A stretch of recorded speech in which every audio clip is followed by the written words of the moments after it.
안녕하세요. 안녕하십니까. TV 타고 떠나는 여행, 노노여행 네 번째 시간입니다. 노노여행, 우리가 공자님 말씀 따라서 전국에 공자님 말씀이 아주 절절히 넘쳐 흐르는 그러한 역사적인 현장을 여행을 하면서 생각해보는, 나 자신을 돌아보고 생각해보는 그런 시간 여행입니다. 그런 여행입니다.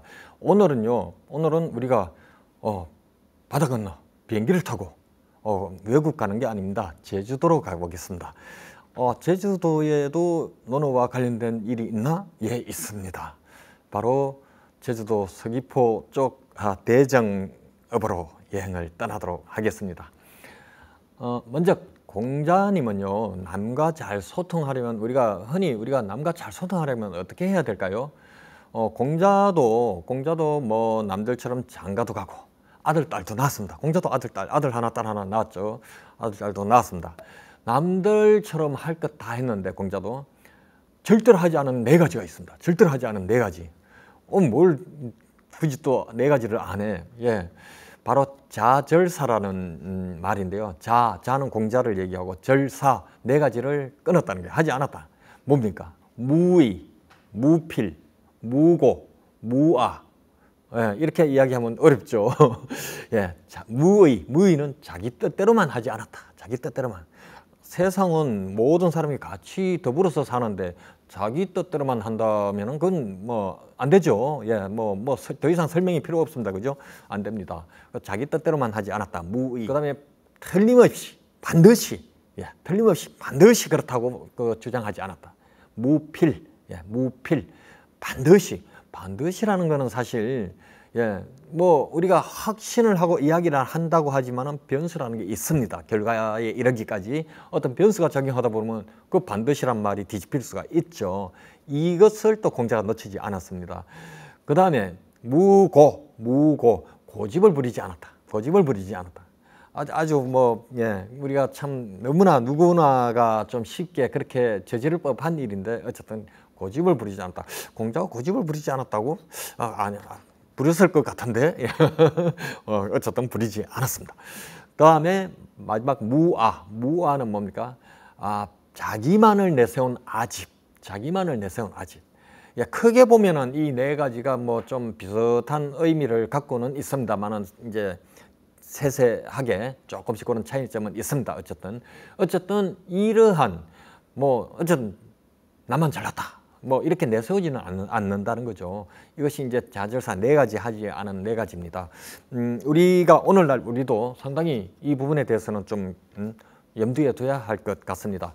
예를 들어서 나와 우리 조직 내에서든 아니면 흔히 요즘 말하는 세대 갈등에 있어서도 그렇고 상대방의 입장에서 역지사지로 이렇게 생각하는 그런 자세를 한번 가져보라, 그런 의미가 아닐까 생각을 해봅니다. 우리가 세상이 항상 변한다고 하지 않습니까? 맞죠? 세상이 항상 변하는데, 그런데 가만히 보면 변하지 않는 한 가지가 있습니다. 뭘까요? 우리 시청자분들께서는 아무리 세상이 지금 4차 산업혁명 시대로 이렇게 전환하고 발빠른 변화를 하고 있지만 변하지 않는 한 가지가 있다면 뭐가 있을까요? 예, 바로 사람의 마음이 아닐까 생각합니다. 사람의 마음. 그렇죠? 이거는 공자 때 2500년 공자 시대의 사람 마음이나 지금이나 사람 마음은 변하지 않습니다. 뭐죠? 내가 더 잘나고 싶고, 내가 더 높은 자리로 승진하고 싶고, 내가 1등하고 싶고, 내가 더 많은 것을 차지하고 싶고, 누리고 싶고, 예, 맞습니다. 그때 사람도 그렇고 지금도 그렇습니다. 앞으로 사람 안 그럴까요? 미래에 똑같죠? 예, 변하지 않습니다. 이 세상은 항상 변하지만 바로 사람의 심리, 인간의 심리만큼은 변하지 않습니다. 바로 공자가 유명한 것은 바로 이 사람의 심리를 정확히 읽고 그것을 짚어냈다는 것이 있지 않을까요? 그것이 바로 논어지 않습니까? 그래서 논어는 영원한 고전입니다. 고전이 사람들이 인정하지 않는다면 이미 사라졌겠죠. 그럼 고전이 아니죠. 사라진 거죠. 그러나 영원히 읽히고 사람들이 그것을 보고 따르고 배우려고 하니 항상 살아있는 책이 됩니다. 그래서 클래식 고전이 되겠습니다. 우리는 사람 마음이 변하지 않지만 이러한 것에서 원만한 소통이 가능해야 한다는 것을 바로 아까 그 자절사 4가지를 하지 않음으로써 가능하지 않을까요? 근데 공자도 재밌는 것은요. 공자도 천하의 공자도 예측이 빗나간 일이 있습니다. 공자가 55세에 그 당시 55세면 거의 뭐 인생이 거의 끝나가는 시점인데 공자는 어떤 상당히 행운아였죠. 55세에 주변 국가를 여행을 떠납니다. 예, 뭐 원턴 원치 않던 떠나야 했습니다. 노나라를 떠나야 했습니다. 그래서 자신의 정치적인 이상을 그 노나라에서 못 받아주니 이제 이웃 나라로 떠나는데 뭐 위나라, 정나라, 송나라 수많은 나라를 다니죠. 다니면서 역시 그 자신의 정치적인 어떤 그 철학을 그 나라의 군주한테 얘기했지만 뭐 받아줄 수 있는 군주가 없죠. 예, 아까도 우리가 했지만은 뭐 사람의 그 마음이 자기가 그대로 따르면은 그 자신의 그 권력이 위태로워질 수도 있고 한데 안 되죠. 근데 그 자절사를 못 버립니다. 보통 사람들은 4가지. 근데 이제 공자는 그것을 강조한 것 아닙니까? 그러니 그 말도 안 되는 소리를 한다는 어떤 비아냥거림까지 받는 그런 처지가 됐죠. 그래도 공자는 웃어 넘기죠. 그런데 공자가 예측이 빗나간 게 뭐냐면요. 그렇게 해서 55세 주변 나라를 여행을 떠나서 무려 장장 14년을 여행을 하고 돌아옵니다. 와, 그 14년을 더 살았다는 것도 놀랍지만 그 14년 동안 집을 떠나서 그 당시에 얼마나 숙소도 제대로 오늘날처럼 뭐 호텔이 있었던 것도 아니고 그죠? 상당히 그 열악한 그런 상황에서 죽을 고비도 4번이나 넘기고 그렇게 해서 14년을 여행하고 돌아옵니다. 그렇게 이제 일흔이 다 된 나이에 돌아와서 살다가 73세까지 살죠. 73세까지 사는데 그 인생 마지막에 공자도 약간의 당황하는 모습을 보여줍니다. 뭔지 아세요? 바로 이겁니다. 내가 이렇게 떠들고 이렇게 이상 정치를 논하고 군자라면 어떻게 살아야 한다고 얘기했지만은 아무도 받아들여 주지 않으니 공자가 얼마나 허탈하겠습니까? 이제 자신은 살 날도 얼마 안 남았고 그러니 이 상태로 자기가 역사의 뒤안길로 사라지는 것에 대한 약간의 당혹감을 갖고 있었습니다. 그래서 급하게 자신이 역사서를 하나 씁니다. 당시 노나라의 그 어떤 역사서를 쓰는데 그것을 쓰고 나서 춘추라고 합니다. 춘추. 뭐 우리가 그냥 액면 그대로 해석하면 봄과 가을이죠. 그러나 그것이 역사죠. 그 역사를 이제 기록을 했는데 이렇게 이야기합니다. 그 책을 집필하고 나서 훗날 나를 알아준다면은 바로 이 춘추 때문일 것이고 나를 비난한다면 그 역시 이 춘추 때문이다. 이렇게 이야기합니다. 그러니 자신은 춘추에 대해서 자신감이 있다는 거죠. 물론 설사 훗날 누군가가 나를 비난한다 하더라도 그 비난은 바로 이 춘추 때문에 나를 비난할 것이다. 또한 나를 높이 평가한다면 역시 이 춘추 때문에 나를 평가할 것이다. 그만큼 나는 이 말년에 나의 이 70년 인생 모든 것을 녹여내서 이 역사서를 이렇게 남겼는데 이것이 이제 내가 마지막 남기는 제자들도 많이 양성했지만은 마지막 남기는 이제 하나의 작품이라는 거죠. 이렇게 해서 훗날 공자를 기억해 준다면 나를 기억해 준다면 바로 이 춘추 때문일 것이다 하고 작업을 마무리하고 어쨌든 73세에 눈을 감습니다. 그런데 어떻습니까? 훗날 오늘날 우리도 공자 하면은 춘추를 기억합니까? 아니죠. 논어를 기억하죠. 공자는 몰랐습니다. 지금도 공자는 논어가 있는 줄도 모릅니다. 바로 훗날 후학들이 공자의 말씀을 일일이 다 발췌해서 기록을 해서 엮은 책이 논어입니다. 그렇게 한 것이 논어인데 공자 사후에 이루어진 일이니까 공자가 알 수가 없죠. 공자는 자기 생전에 춘추를 지었을 뿐이고 사후에 제자들이 자신의 어록을 엮어서 만든 것이 논어니 공자는 논어 논자도 모르죠. 어쨌든 우리가 겸손할수록 은은한 맛이 이제 살아나고 사람의 인품이 더 돋보이지 않겠습니까?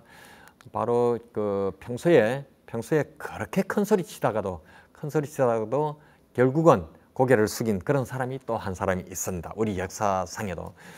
바로 추사 김정희입니다. 추사 김정희, 뭐 우리가 추사체 또는 그림 세한도라든가 이런 걸로 너무나 잘 알려져 있죠. 이러한 추사 김정희도 워낙 잘난 집에서 태어나다 보니 어릴 때 자라면서부터 정치를 하는 과정에서도 그렇고 너무나 좀 뭐랄까 남한테 지지 않습니다. 물론 자기가 자신감이 있었기 때문에 지지 않는 논리를 주장을 폈죠.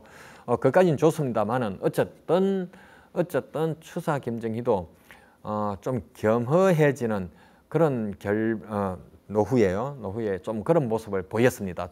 젊은 날의 모습과는 좀 다르게. 그 과정은 바로 유배라는 그런 계기가 있었기 때문입니다. 제주도 유배 8년 3개월 추사 선생이 이제 이렇게 유배 생활을 하는 동안에 모든 사람들이 그동안에 이제 가깝게 지내던 사람들도 등을 돌리지 않습니까? 뭐 잘 나갈 때야 많은 사람들이 몰려오지만은 이제 그 나이 들어서 그 한갑 다 돼 가는 시점에, 그 당시에 추사 시절에도 그 당시에 이제 그렇게 제주도까지 유배가 있으니까 언제 죽고 이제 끝날지 모르니까 누가 거기에 공을 들이고 시간을 들이고 돈을 들여서 추사한테 그렇게 매달리겠습니까? 더군다나 유배 갔다면 그는 정치범이나 마찬가지인데 거기에 그 같이 연주를 됐다가 자기까지 화를 입을 수 있지 않습니까? 그러니까 한번 유배를 가면은 상당히 이제 외롭습니다. 외로운데 추사 역시 제주도라는 아주 혹독한 그 멀리 원학도라고 하는 그 멀리 거기에 유배를 가서 있을 때 그래도 변치 않는 마음, 항상 추사를 이렇게 생각하고 추사가 필요한 것을 이렇게 제공해주는, 특히 책이죠, 서책, 이렇게 해준 제자가 있었습니다. 바로 우선 이상적입니다. 우선 이상적. 뭐 추사로서는 정말 감동스러운 우선 이상적은 그 역관입니다. 역관. 청나라를 사신들과 함께 갔을 때 통역하는 역관이거든요. 이 역관들은 조선시대의 역관들은 상당히 부유했습니다. 돈을 많이 모았습니다. 청나라에 가서 많은 사대부들이 좋아할 물건들을 사와서 여기 와서 비싸게 팔아서 돈을 만들었죠. 또는 청나라와 그다음에 그 중국과 일본의 중개 무역까지 했던 사람들입니다. 그것이 그 사람들한테 허용이 됐습니다. 그러다 보니까 상당히 재벌이 됐습니다. 개인 재벌이 됐습니다. 이러다 보니 이분들은 돈이 있다 보니 이제 자기가 마음대로 구입을 해서 뭐 누구한테 선물할 수 있으면 선물하고 또 정가의 고위 관료한테 뇌물로 이렇게 쓸 수도 있었죠. 그런데 유해가 있는 추사한테는 우선 이상적은 자기가 그 귀중한 서책이라든가 이런 물품을 구입해서 조정에 있는 관료한테 자기 잘 봐달라고 아부하는 것이 아니라, 뇌물로 주는 것이 아니라 언제 어떻게 될지 모를 제주도에 있는 유배객 추사한테 마음을 변치 않고 그 추사가 정말 필요로 하는 신학문, 필요로 하는 서책을 구입해서 갖다가 전합니다. 바다 건너 전합니다. 이 책은요, 당시에 책은 상당히 비쌌습니다. 오늘날처럼 출판사에서 뭐 대량으로 찍어서 인쇄기로 찍어서 막 뭐 수천 권 이렇게 찍는 것 아니지 않습니까? 그때는 책 하나가 만드는데 비용이 많이 듭니다. 그러다 보니까 빨리 유통될 수도 없거니와, 그러다 보니까 책값이 오늘날로 환산하면 상당히 비쌉니다. 보통 사람이 책을 살 수가 없죠. 그러니 그 당시에 유행했던 것이 필사입니다. 필사. 책 한 권을 보고 베껴서 자기 책을 엮어서 만드는.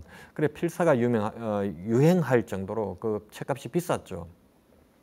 그런데 이 우선 이상적은 자기를 잘 봐줄 정치권에 사람한테 주지 않고 추사를 줬으니까 추사가 얼마나 감동을 받습니까?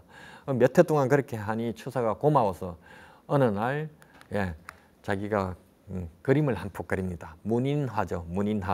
문인화는 뭐 사실화, 이런 산수화처럼 이렇게 사실화로 그리는 것이 아니라 자신이 어떤 관념적으로 어떤 자신의 생각을 담아서 그리는 거죠.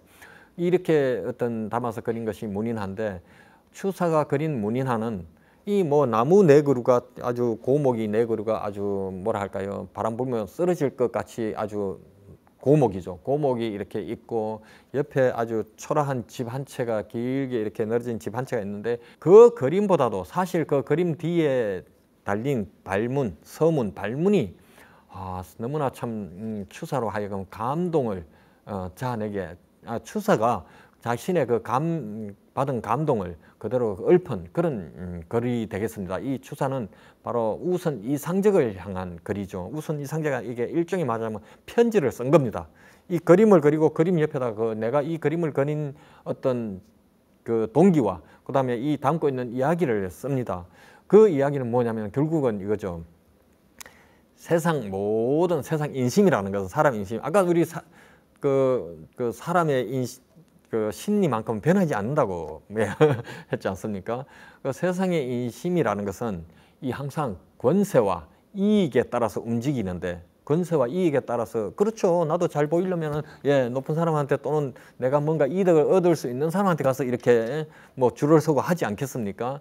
그러면은 우선 이상적도 자신이 그렇게 하려면은 조정에 가서 잘 나가는 그 벼슬아치한테 그렇게 해야 되는데 이 바다 건너 그 사람한테 주지 않고 이 바다 건너 초라한 나한테 언제 죽을지 언제 사약이 내려올지도 모를 유배객한테 갖다 준단 말입니다. 거기에 대해서 너무나 감명을 받은 거죠. 그래서 이 유배객 초라한테 나한테 준 것에 대해서 감탄을 그 표현을 한 겁니다. 이어서 공자님 말씀을 인용합니다. 공자님의 말씀을 인용하는데 뭘 인용했냐면은 추운 겨울이 되어서야 소나무 잣나무가 시들지 않는다는 것을 알 수 있다. 추운 겨울이 되어서야 소나무 잣나무가 시들지 않는다는 것을 알 수 있다. 무슨 뜻인가요? 지금 한여름에 산에 이 많은 수풀이 실록이 우거진 산을 보면은 그냥 초록빛이죠. 전부 다 초록빛입니다. 뭐 거기 중에 소나무도 있고 잣나무도 있고 뭐 단풍나무도 있고 떡갈나무도 있고 뭐 참나무도 있고 뭐 많은 나무가 있죠. 그냥 멀리서 보면 다 초록색일 뿐이지 어떤 나무 구분이 안 갑니다. 똑같습니다. 그런데 가을이 와서 단풍이 지고 추운 겨울이 오면 이제 떨어질 것들은 다 떨어졌죠. 그러나 소나무와 잣나무는 그대로 있죠. 초록빛 그대로 있습니다. 바로 이것을 이야기한 겁니다. 내가 유배를 와서 권력에 있을 때는 모두가 내 옆에 와서 이렇게 하더니 내가 유배를 와서 이 초라한 신세, 추운 겨울이죠. 초라한 신세가 되니 여기서 모두 낙엽이 떨어져서 등을 돌리고 오로지 소나무와 잣나무만 그대로 있다. 이 상정 너만 그대로 있다. 이겁니다. 이것이 바로 공자가 말씀하신 세한연후지 송백지후조라는 구절입니다. 세한연후지 송백지후조.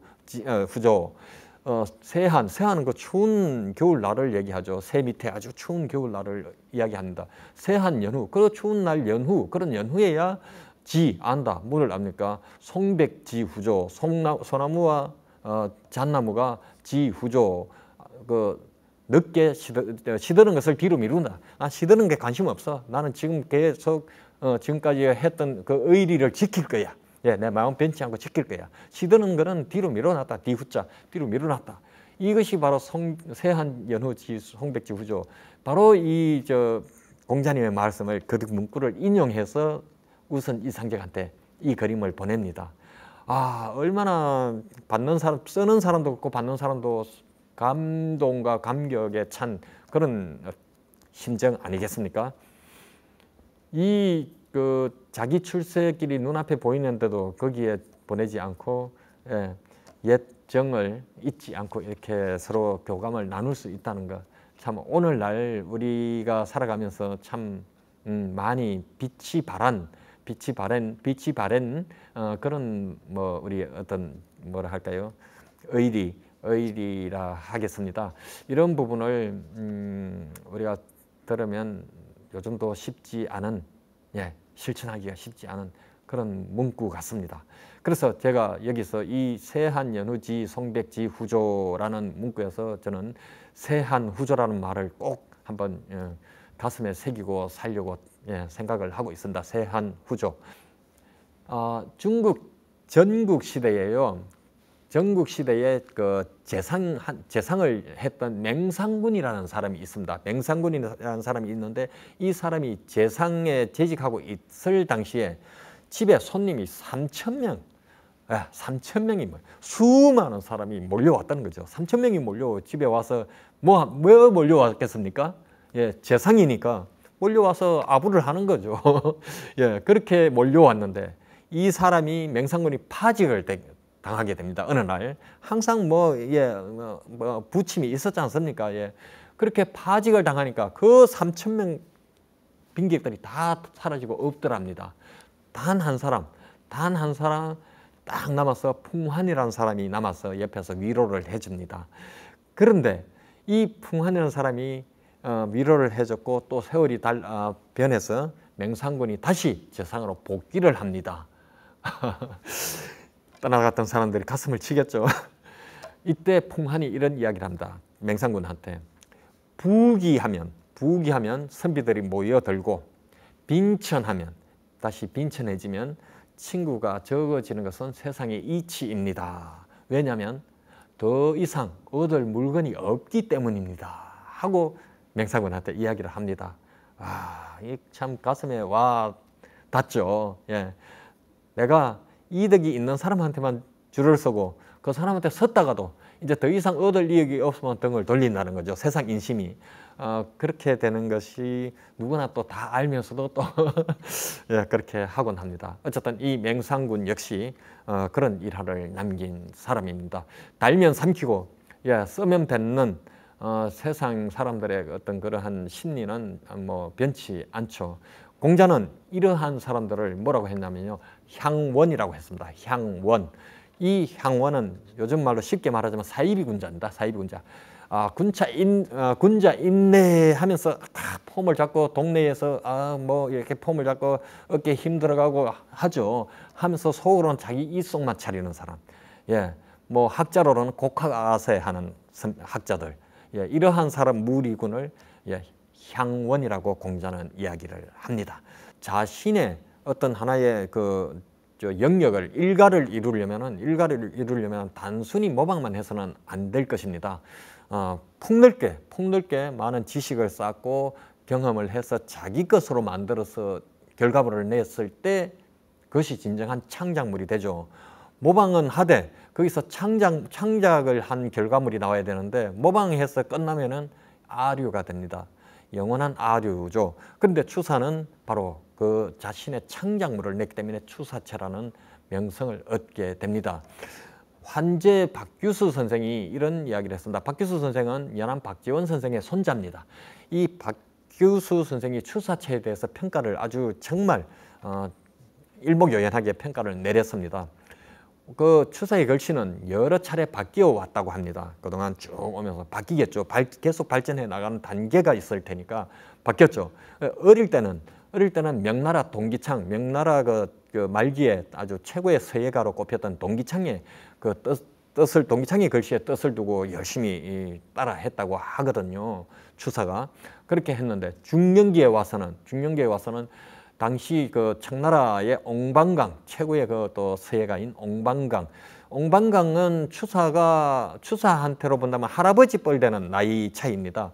근데 이 꿈에도 그리던 옹방강을 추사가 24살에 아버지를 따라서 아버지가 사신으로 갔을 때 사신으로 갈 때 자제노서 자격으로 따라가서 만난 영광이 있어요. 그런 아주 영광스러운 일이 있습니다. 자신의 로망을 만난다는 건 얼마나 정말 자랑스러운 일입니까? 24살 때 추사가 그래 만난 일이 있습니다. 그 옹방강을 서성으로 모시고 옹방강도 아무나 안 만나주는데 추사가 밀고 들어간 겁니다. 밀고 들어가서 만났는데 그것도 정말 대단합니다. 그렇게 해서 만나서 그 옹방강도 추사를 만난 즉시 딱 사람을 알아보고 제자로 삼습니다. 할아버지와 손자뻘 되는 나이 차이인데 추사한테 오히려 배울 것이 있다고 할 정도로 옹방강이 추사를 지켜 세웁니다.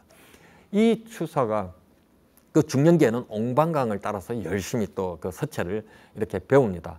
그러다 보니까 이 글씨체가 옹방강의 영향으로 글씨체가 두꺼워집니다. 흔히 말하자면 이제 기름진 글씨체라고 이제 그렇게 해서 그 표현이 나오는데요. 글씨체가 좀 두꺼워집니다. 추사체 다양한 글씨를 보시다 보면 아마 느끼실 수가 있으실 겁니다. 그러다가 그 후에는 소동파와 비불, 소동파와 미불은 북송 시절 사람입니다. 북송 시절에 송나라 북송 시절에 소동파와 미불의 글씨체를 또 탐닉을 해서 그 글씨체를 따라서 또 열심히 익히게 되죠. 그래서 그 글씨는 상당히 굳세고 힘찬 그런 필체였습니다. 그러다가 이제 마지막 시점에 와서는 당나라 구양순의 서체를 얻었습니다. 당나라 구양순 서체. 야, 얼마나 중국 역사상 역대 여러 왕조의 최고의 서예가들의 다양한 서체를 자신의 그 어떤 그 익히는데 반영을 해서 그것에서 그대로 모방한 것이 아니라 자신의 창작품을 만들어냅니다. 그 최후의 마지막 그 정상에 누가 있습니까? 바로 왕희지가 있죠. 동지는 왕희지의 글씨체를 넘어서야 되는 자신의 어떤 스스로의 자부심이 있는 거죠. 그렇게 해서 읽은 것이 바로 추사체입니다. 이렇게 해서 환재 박규수 선생은 추사가 완전히 구양순체를 이제 마지막으로 구양순체를 가미함으로써 유배 이후에 서예가의 그 어떤 대가의 장점을 모아서 자신의 일가를 이루었다. 이렇게 결론을 지었습니다. 아주 정말 일목요연하고 아주 완벽한 평가가 아닌가 그런 생각도 한번 해보게 됩니다. 이 추사가요, 바로 그렇게 해서 남긴 추사체 71세까지 살았는데 71세 인생의 마지막 정점에 남긴 글씨가 바로 판전이라는 글씨죠. 현판 글씨입니다.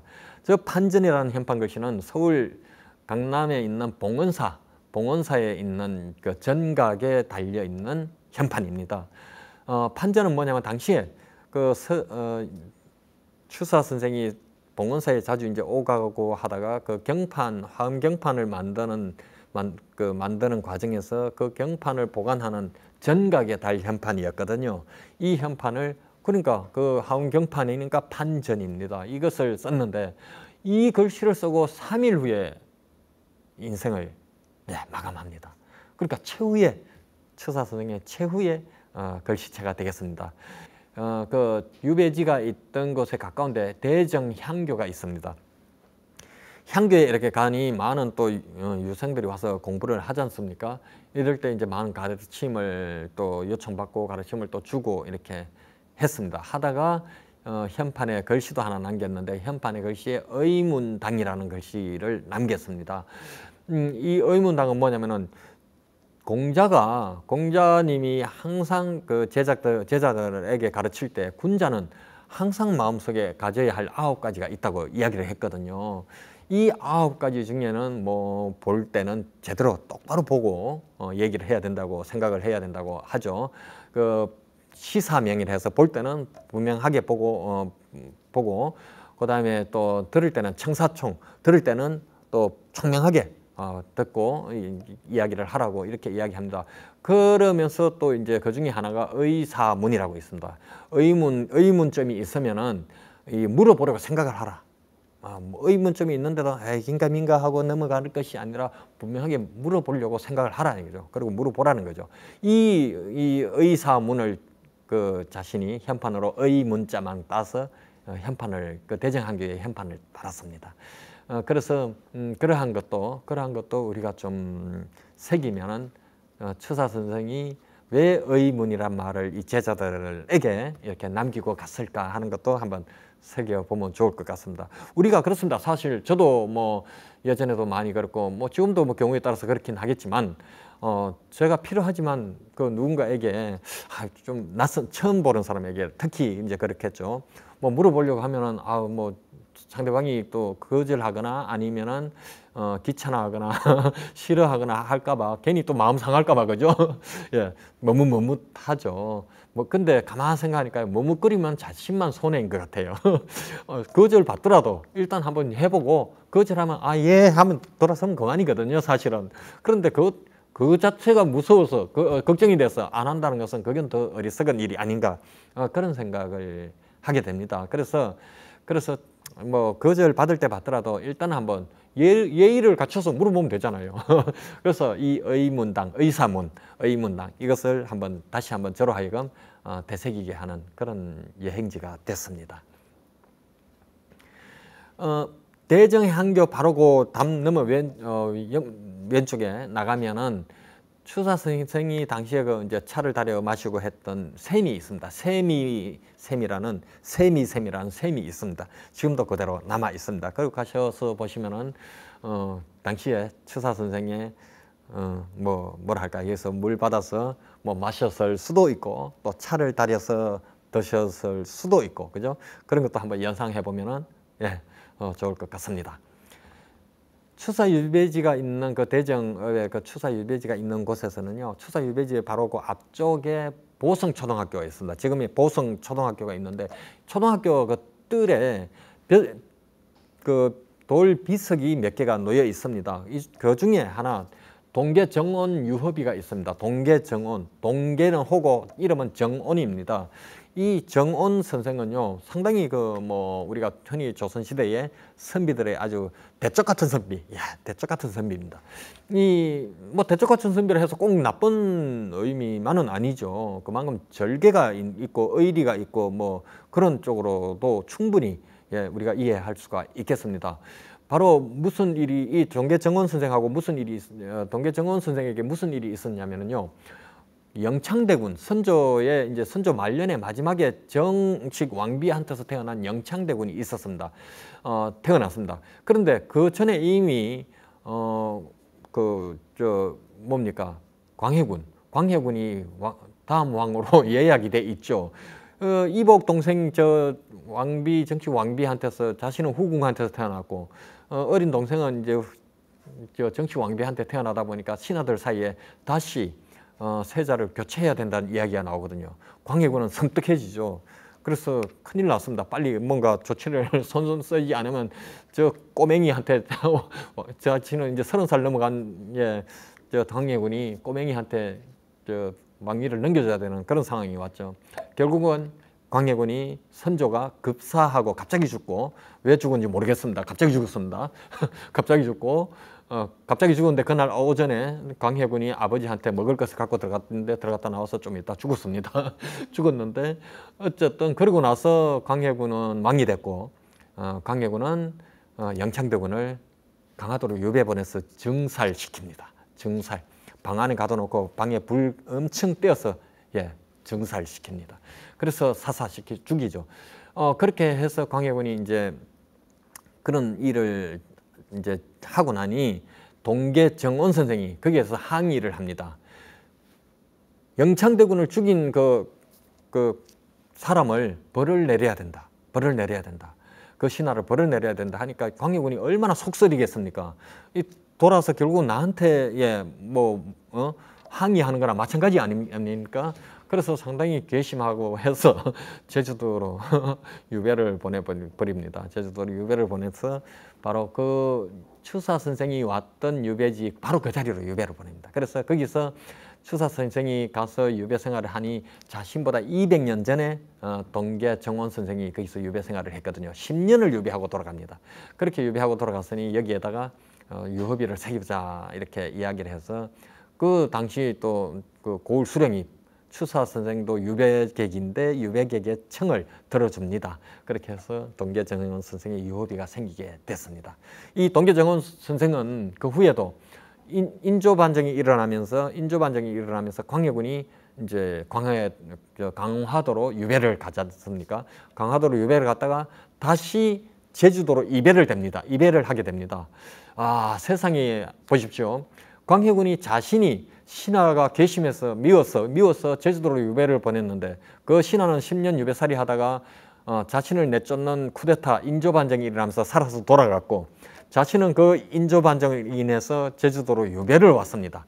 그리고 그 자리로 자신이 신하를 유배 보낸 그 자리로 제주도로 유배를 왔죠. 얼마나 신세가 참 세상을 이렇게 돌고 도네요. 참 제가 광해군이라면 그 당시의 심정이 어땠을지. 추사 선생이 제주도에서 이제 유배 생활을 8년 3개월을 하게 됩니다. 8년 3개월 유배를 하고 이제 마지막에 돌아갈 때는 지금으로 말하자면 제주항으로 가야 배를 타고 이제 우리 이제 육지로 이제 가게 되지 않습니까? 이때 당시에는 조선시대 당시 거기에 이제 그 지금의 제주항이라고 할 수 있는 곳이 화북포구입니다. 화북포구. 지금의 제주항 바로 옆에 있습니다. 그 화북포구에 가서 이제 추사가 배를 타고 이제 건너야 되는데 겁이 납니다. 겁이 납니다. 왜 겁이 날까요? 유배를 올 때는 너무나 참담하지 않습니까? 아, 이제 내가 제주도까지 유배를 간다고 이 백기 풍랑에 이 백길을 건너서 제주도로 유배를 간다고 가다 백길에서 어떻게 사고 날 수도 있고 풍랑을 만나서 그 유배 가서 또 사약이 내려올 수도 있고 이제는 죽은 목숨이나 마찬가지라고 해서 유배를 갈 때 백길이 사실은 무서운 게 아니었죠. 유배 그 자체에 대한 어떤 절망감과 공포심, 앞으로 자기 인생이 어떻게 될지 모르는 이거에 달려 있는 거지 바다의 파도 이 자체에는 사실 별로 신경을 안 썼는데 이제는 벌을 다 받았지 않습니까? 받고 해배가 됐지 않습니까? 그러면 지금 이제 배를 타고 가다가 풍랑이 오면 어떻게 합니까? 너무나 풍랑에 휩싸여서 만약 죽게 된다면 이보다 더 억울한 건 없죠. 죽어도 같이 죽더라도 유배를 올 때 죽으면 덜 억울한데 유배를 벌을 다 받고 이제 돌아가는 이제 난 자유의 몸이 됐는데 이때 죽으면 얼마나 억울하겠습니까? 그래서 그 잘난 아주 뭐 항상 당당하게 지내던 추사도 나약해집니다. 많이 내려놓습니다. 나약해지고 그 하북포구에 해신사라고 있습니다. 해신사는 뭐 잘 아시다시피 우리가 흔히 바닷가에서 용왕님께 제를 올리고 바닷길 좀 평온하게 해달라고 하고 바닷길 무사하게 해달라고 하는 그 비는 거죠. 고기 많이 잡게 해달라고 비는 거죠. 이 해신사에서 그 추사가 이런 또 미신을 믿고 제를 올립니다. 고기를 올리고 제를 올립니다. 이렇게 이야기합니다. 올 때는 잡기의 도움을 얻었고 이제는 은혜를 입고 풀려났도다. 은혜를 입고 풀려났습니다. 그렇죠? 이제 지금은 이제 자유의 몸이 됐으니까. 그래서 무사히 건너기는 오로지 바다 신에 달려 있다. 용왕님한테 달려 있다는 거죠. 바다 신에 달렸으니 간이 정성 올리나이다. 자기가 이제 너무나 나약한 제발 나 좀 살려둬. 제발 살려둬. 이런 심정입니다. 그러고 나서 마지막 신이여 강림하여 주옵소서 합니다. 하고 절을 합니다. 아, 추사의 심정. 그 항상 누구하고도 정말 싸워도 지지 않던 추사가 이제는 이렇게 나약해집니다. 겸허한 마음으로 돌아갑니다. 아, 무슨 힘일까요? 유배의 힘이죠. 유배의 힘. 정신을 바짝 차리게 됩니다. 아, 나도 이제 좀 겸허하게 살아야겠다. 그리고 저 바다 풍랑도 이제는 내가 저 내가 자연에 대해서 굴복하고 겸허하게 살면서 그런 자세로 살면서 나의 나약한 마음을 신한테 의탁한다. 이제 그런 제를 올리게 된 거죠. 아, 참 우리가 떨어지는 낙엽도 피해 다니란 말이 바로 이런 데서 적용이 되지 않을까 싶습니다. 추사 선생이 다녀간 그 유배지 근처에 우리가 어차피 추사 유배지를 갔으니까 주변 또 여행을 해야 되지 않겠습니까? 추사 선생이 유배지 근처에 여행지는 뭐 실로 진짜 많습니다. 제주도는 뭐 곳곳이 다 우리가 음미해야 할 그런 곳이죠. 그중에 이제 삼방산, 꼭 주발을 엎어놓은 것 같은 아주 그런 예쁜 산입니다. 저 삼방산 저도 정상은 아니지만 중턱까지도 올라가 봤고 멀리서 지금처럼 이렇게 아름다운 경치도 이렇게 감상하고 했습니다. 이 산방산은 말 그대로 산에 방처럼 생긴 굴이 있다고 해서 산방산입니다. 추사 선생도 올라서 그 갑갑한 마음을 이렇게 좀 활짝 열곤 했다고 합니다. 이 산방산 그 굴에 절이 있는데요. 저도 이제 그 여행을 하면서 가봤는데 그 굴 위에 천정에서 물이 떨어집니다. 우리가 여러 천년 동굴 같은 데 가면 천정에 벽에서 물이 떨어지듯이 여기도 물이 떨어집니다. 근데 밑에 절에서 밑에 이 물 그릇을 받쳐놨거든요. 약수물입니다. 그래서 방문객들이 마시기도 하고 이렇게 하는데요. 그러한 거기 와서 목도 축이고 가고 합니다. 어쨌든 그 산 속에 자연 동굴이 있었고 거기에 또 이렇게 사찰이 이렇게 자리 잡고 있는 것도 참 뭐랄까요, 좀 낯선 풍경, 그렇습니다. 이곳에서 바깥쪽으로 이렇게 내다보면은 정말 이제 저 앞에 펼쳐진 제주도의 그 남쪽 바다가 이렇게 펼쳐져 우리가 또 경치가 한눈에 또 담기에 너무나 참 아름다운 그런 경치를 만끽하실 수가 있습니다. 호연지기의 기상을 그대로, 호연지기의 기상을 그대로 이렇게 느낄 수가 있죠. 키울만 합니다. 서서 저는 문득 이런 생각이 딱 지나갑니다. 아니, 저 바다, 우리가 여기 이제 우리나라 끝이라고 생각할 것이 아니라 이 바다를 향해서 옛날에 우리 선조들이 바다 끝, 이 바다를 해서 쭉 내려갔으면 저기 오키나와라든가 필리핀까지 다 우리가 이렇게 영토를 이렇게 누릴 수 있지 않았을까, 이런 생각도 한번 해봅니다. 왜 그런 생각이 드냐면요. 거기 서면 바로 밑에 바로 하멜 기념관이 있습니다. 하멜이 누굽니까? 핸드릭 하멜이 네덜란드 사람이지 않습니까? 바로 핸드릭 하멜이 그 17세기에 1600년대에 우리나라 그 나가사키로 가다가 풍랑을 만나서 우리나라 제주도로 표착을 했습니다. 그래서 조선에서 13년간 억류돼 있었습니다. 13년간 억류돼 있다가 자기와 그 일행들이 억류돼 있다가 많은 사람도 죽고 일부는 죽고 나머지 살아있는 일부는 또 탈출을 13년 후에 탈출을 해서 네덜란드로 가지 않습니까? 그래서 그 표류기를 남기면서 조선이 유럽에 또 이렇게 알려지는 그런 계기가 또 되기도 했습니다. 그 다음에 그 또 가까운 곳에 알뜨르 비행장이라고 있는데요. 알뜨르 비행장, 뭐 약간 프랑스 불어 같기도 하고, 알뜨르, 어느 프랑스에 무슨 알뜨르 비행장 하니까 프랑스에 있는 어느 뭐 공항 이름 같기도 하죠. 그러면서 또 항상 또 한편으로는 또 우리의 뭐 알뜰하다는 의미일 것 같기도 합니다. 그러나 전혀 그렇지 않습니다. 제주도 사투리로 그 알뜨르라고 하면 아랫뜰을 얘기합니다. 아랫뜰, 저 아래쪽에 있는 뜰, 알뜨르라고 합니다. 그래서 아랫뜰에 있는 비행장이라는 의미가 되겠죠. 근데 어쨌든 제주도 방언인데 아름답지 않습니까? 그렇지만 이 아름다운 이름을 가졌지만 상당히 또 아픈 역사가 담겨 있습니다. 1930년대 우리는 일제강점기죠. 이 당시에 일제가 중국을 공격하기 위해서 여기에 비행장을 건설합니다. 중국을 건설하기 위해서 일본에서 좀 더 한 발 더 가까이 다가온 이 제주도 땅에다가 건설을 하게 되죠. 그래서 비행장을 건설해서 중국의 중간 기착지로 이제 활용을 하려고 했는데, 그래서 나중에 그 난징 대학살 사건이 있지 않습니까? 난징 대학살 때 그것 때문에 제주도가 뭐라 할까요? 이 배후 기지로 이런 오명을 쓰게 됩니다. 난징 대학살 하는데 제주도에서 막 출발해서 이렇게 왔다는 어떤 그런 오명을 우리가 억울하게 이렇게 뒤집어 쓰게 되는 그런 일화도 있죠. 그러다가 이제 우리가 1945년 광복을 맞았지만 그 직전에 이제 태평양 전쟁 때 일제가 오키나와에 있는 그 연합군 미군을 공격하기 위해서 가미카제 훈련소로 잠깐 이렇게 하게 됐다는 그런 이야기도 있습니다. 그렇게 하다가 이제 바로 미군의 공격을 받고 일제가 항복을 하는 바람에 이제 끝난 거지만, 어쨌든 미 함대를 공격하기 위한 기지로 이렇게 전환을 했다는 그런 그런 이야기까지 이렇게 전해오는 우리로서는 암담한, 이곳에는 지금 현재 밭으로 되어 있는데 밭 사이에 저렇게 경납고라든가 활주로라든가 이러한 것이 아직도 많이 남아 있습니다. 가셔서 보시면은 섬뜩한 그런 느낌을 받으실 수가 있습니다. 일본에서는 저러한 유적지를 제가 혼자서 찾아갔거든요. 찾아갔는데 다 없었습니다.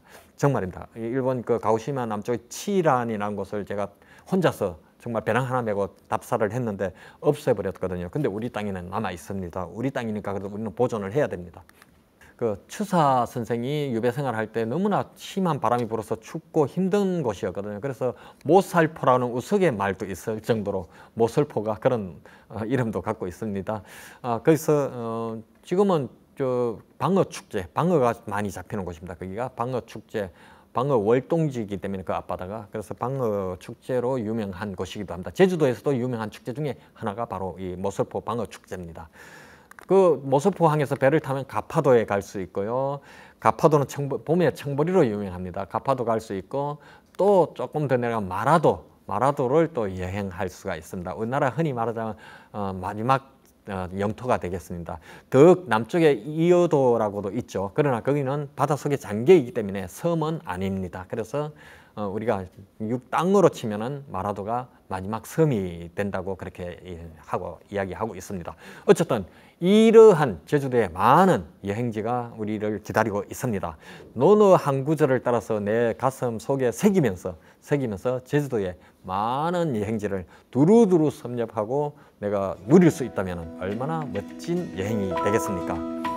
아름다운 제주도 여행, 그냥 관광지만 갈 것이 아니라 이러한 우리가 인문학적인 여행을 하면서 나 자신을 다시 한번 이렇게 새롭게 다잡는 그런 여행이 됐으면 좋겠습니다. 감사합니다.